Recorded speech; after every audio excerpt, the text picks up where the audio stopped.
Bonjour à tous, bonjour Joël. Salut Fred. Donc voilà, nous voici réunis donc pour le débriefing de la Coupe Davis. Un super week-end, vraiment. Ah, un très bon week-end parce qu'on va faire la Coupe Davis. On va aussi donner un petit mot peut-être de Joachim Gérard. Enfin, Bien sûrement sûr, de Joachim bien sûr. Gérard aussi. Donc c'est un week-end excellent pour le tennis belge. Et donc on va commencer par la Coupe Davis. Une victoire finalement 3-0, plus simple qu'on ne s'y attendait. Beaucoup Vraiment. plus simple qu'on ne s'y attendait parce qu'on avait peur de Bellucci en simple. Et on ne pensait pas qu'on pourrait faire quelque chose en double. Donc le 3-0 était vraiment inespéré. Alors, on va commencer match par match.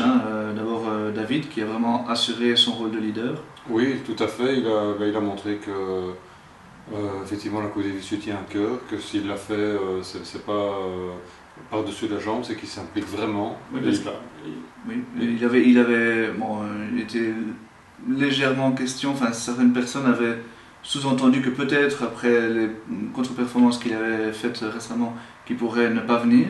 Oui, mais moi-même, Pas du tout. je craignais que, vu l'état de son mental après l'US Open, et comme on avait déjà discuté lors de la dernière vidéo, qu'il pourrait peut-être penser à faire laisser tomber la Coupe Davis, mais non, il l'a faite et à 100%. Oui, clairement.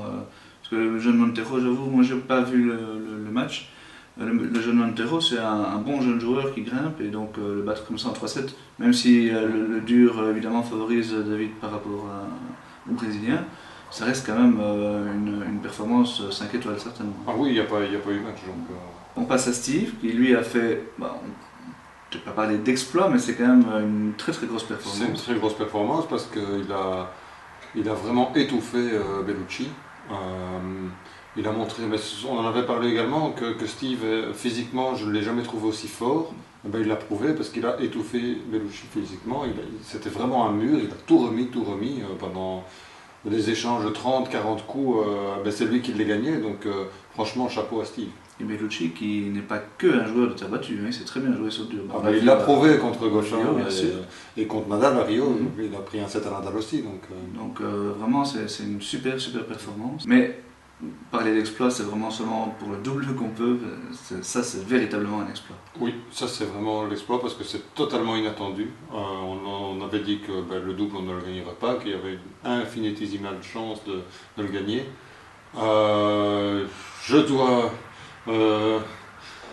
m'excuser auprès de Ruben Bemelmans, j'avais mis sa sélection en doute. Il a été très très bon du début à la fin. Joris Delors est un petit peu plus nerveux au début, mais il est monté en puissance et ils ont fait un vrai double. Comme j'aime qu'on les joue, en étant portés vers l'avant, ils ont été gagnés ce double au filet avec des grands services et derrière des bonnes volées. Ils ont vraiment été très très bons. Melo reste donc 3e et 5e en double au classement en simple de double. Ils ne jouent plus ensemble, peut-être ça commence à se voir un petit peu. Ils étaient quand même meilleurs, ils ont vraiment porté cette équipe brésilienne pendant des années. Maintenant qu'ils ne jouent plus ensemble depuis déjà 2-3 ans, ils baissent un petit peu de niveau, mais ça reste une équipe du top. Ça reste une grande équipe. Et Joris, avec toute l'inexpérience qui était la sienne, Ruben beaucoup plus expérimenté, mais on l'a dit parfois fébrile, il ne l'a pas été. Et oui, c'est effectivement une énorme performance qui demande à être revue. Oui, parce qu'effectivement, c'est pas parce qu'ils ont gagné ce match-ci que c'est notre paire de double pour les 10 prochaines années. C'est une possibilité. Moi, je le dis, j'ai été séduit par le fait qu'ils jouaient vraiment le double comme il faut le jouer, en allant vers l'avant, parce qu'on va parfois gagner des doubles en jouant au fond, mais c'est pas comme ça qu'on va gagner 6 ou 7 ou 8 doubles sur 10, parce que c'est ce qu'il faut, c'est viser qu'on puisse compter sur ce point à l'avenir. Donc il y a de l'espoir, il faut qu'ils jouent ensemble maintenant parce que c'était que leur deuxième match ensemble. C'est prévu, ils ont dit à la fin du match qu'ils allaient maintenant partir sur une tournée de Challenger aux États-Unis à deux pour jouer à chaque fois en double ensemble. Au niveau de la suite de leur carrière, Joris on le sait, il a beaucoup de talent, il est très jeune, il peut même en simple viser beaucoup plus haut. Ruben, il a 28 ans. Est-ce qu'il doit vraiment se concentrer tout de suite sur les doubles? Il n'est pas encore vieux, 28 ans pour l'instant. C'est pas encore trop vieux, il suffit à son niveau de 2-3 bons mois pour revenir au port du top 100. Et une fois qu'on est au port du top 100, on a les grands chelems. Et là c'est dommage de le laisser tomber pour une carrière de double, mais Je pense qu'il doit en tout cas bien songer à faire simple et double dans un maximum de tournois pour se ménager une porte de sortie vers le double si ça ne va plus en simple. Et pour un joueur de double, ça par contre, il est vraiment très jeune. Donc oui. Effectivement, il peut encore se concentrer moitié simple, moitié double pendant 2-3 ans. Une fois que ça va peut-être plus en simple, le double, il est encore fort jeune. Avec Uris, ça pourrait effectivement faire une excellente paire. Ça demande effectivement à être revu. J'avais noté une petite statistique intéressante. Je vais faire un petit peu mon Rodrigo Benekens. Moi, je la trouvais très intéressante. Au niveau des victoires faciles, donc 3-0, vraiment une victoire après le double, c'est arrivé très très rarement, en tout cas au niveau du groupe mondial pour la Belgique. Donc le groupe mondial, il a commencé en 81, la première fois que la Belgique y a participé. Je prends le groupe mondial au sens large avec les playoffs, donc les 24 meilleures équipes du monde. La première fois que la Belgique y a participé, c'était contre la Corée en 1990. Là, on a gagné qu'au 4e match, on avait perdu le double. Des victoires par 3-0 dans le groupe mondial, on en a eu 4 seulement. Donc, groupe mondial et barrage. Il y a eu une victoire contre la Norvège au premier tour, ça date de 95 je pense. Et les 3 autres, c'est déjà sous l'ère Van Erck, donc c'est maintenant avec les joueurs de maintenant. Donc il y a eu la Suède en barrage, ici ce match-ci, et le Canada l'année passée. Donc 3 matchs sur les 4 gagnés facilement. C'est avec cette génération-ci, ces joueurs-ci, et Johan comme capitaine. Petite anecdote, le 4e match face à la Norvège, qui était notre numéro 1, c'était Johan Van Erck, parce que Philippe Delulf avait un petit peu baissé au classement. Mais donc, je trouvais cette statistique assez intéressante pour voir l'évolution de notre équipe. Je trouve, ça dit surtout qu'on est même au-dessus de la génération Malice Rocus, qui a pourtant fait les belles heures de notre équipe de fin des années 90, pendant une dizaine d'années. Maintenant, cette équipe-là, je pense qu'elle est au-dessus de l'équipe. Je pense qu'on peut effectivement souligner l'apport de Johan Van Erck parce qu'il a réussi à souder l'équipe, ce qui n'était pas toujours le cas malheureusement avec une génération qui était dorée aussi, la génération des frères Rocus et de Xavier Malice. Ils avaient du talent plein la raquette, mais ils n'étaient pas toujours sur la même longueur d'onde. Alors qu'ici, on voit qu'on est une équipe soudée. Et bravo à Johan d'avoir maintenu sa confiance en Ruben Domelman parce qu'il lui a vraiment bien rendu. Et donc soudé et encore jeune, par évidemment Steve qui va dans 2-3 ans, 4 ans au maximum devoir certainement céder sa place à ce niveau-là. Mais derrière, on a Kimmer, on a Arthur de Greef, on a Clément Gils, on a plein de jeunes qui arrivent et qui vont pouvoir venir s'ajouter à ce niveau-là. Et donc vraiment une équipe d'avenir. Johan le disait, lui il vise d'être dans le top 8, donc en quart de finale chaque année. C'est vraiment son objectif. Oui, je pense qu'il a raison d'être optimiste, parce que sauf tirage catastrophique, on sait que même en étant tête de série, on peut avoir des mauvais tirages. Si on tire l'Espagne pour l'an prochain, si Nadal joue, c'est difficile, même si Nadal n'est plus le Nadal d'avant. Oui. Mais bon, il y a des tirages difficiles, on l'a eu cette année, on voit où sont nos adversaires du premier tour. Mais avec des tirages cléments ou normaux, effectivement, on doit pouvoir viser les quarts de finale chaque année. On a parlé un tout petit peu du tirage au sort qui aura lieu jeudi. J'ai regardé. La seule rencontre qui pourrait... on sera tête de série, très vraisemblablement, 6e ou 7e tête de série. La seule rencontre où ça se déciderait par tirage au sort pour le lieu, ce serait contre le Japon, qu'on n'a jamais rencontré. Difficile, Nishikori et 2-3 bons jeunes, oui. Surtout s'il faut aller là-bas, c'est compliqué. On aurait 3 possibilités de jouer à la maison, ça peut être intéressant.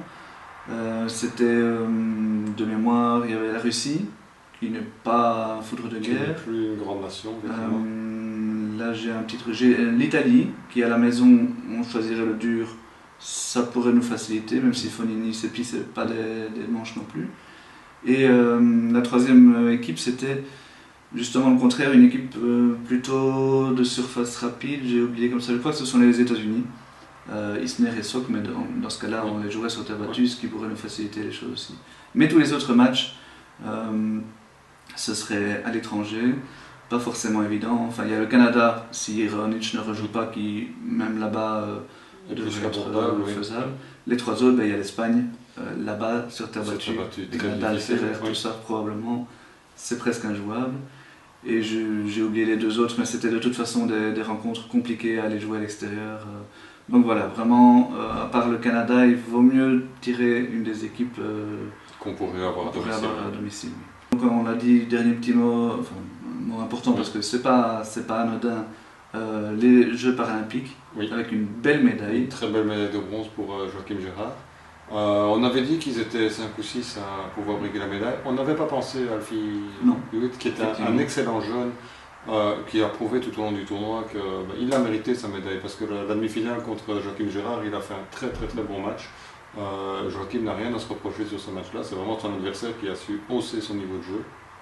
Et puis il a su se remotiver pour la médaille de bronze, parce qu'on sait que Joachim avait des ambitions. Il voulait une médaille, mais il aurait espéré une plus belle encore que celle qu'il a eue, et il a réussi à se remotiver pour aller battre le premier mondial, donc ça, chapeau à Joachim. Honnêtement, j'y ai cru à la médaille d'or, parce qu'on avait expliqué la semaine passée qu'il avait un tableau très difficile, avec 2 joueurs costauds sur sa route. Il les a balayés. Enfin, atomisés en tout cas. Jérémias, et puis 6-3, 6-3 contre Cuneda, ça dans un match plus serré que le score le dit, mais enfin, il faut le faire, battre Cuneda en 2 petits sets. Et donc vraiment, Joachim était sur un nuage, il jouait extrêmement bien. Petite déception effectivement en demi-finale, mais comme tu dis, le jeune Hewitt, c'est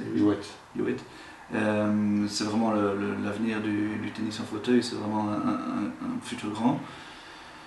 Et face au numéro 1 mondial pour le match de la médaille de bronze, arriver à se remotiver, c'était vraiment très compliqué. Et donc voilà, Joachim, grand coup de chapeau pour cette performance, pour l'ensemble de son tournoi, parce qu'en 8e, en quart, il a fait des gros matchs. En demi, il n'y a pas grand chose à se reprocher, et le match pour le bronze, c'est encore un grand match de sa part.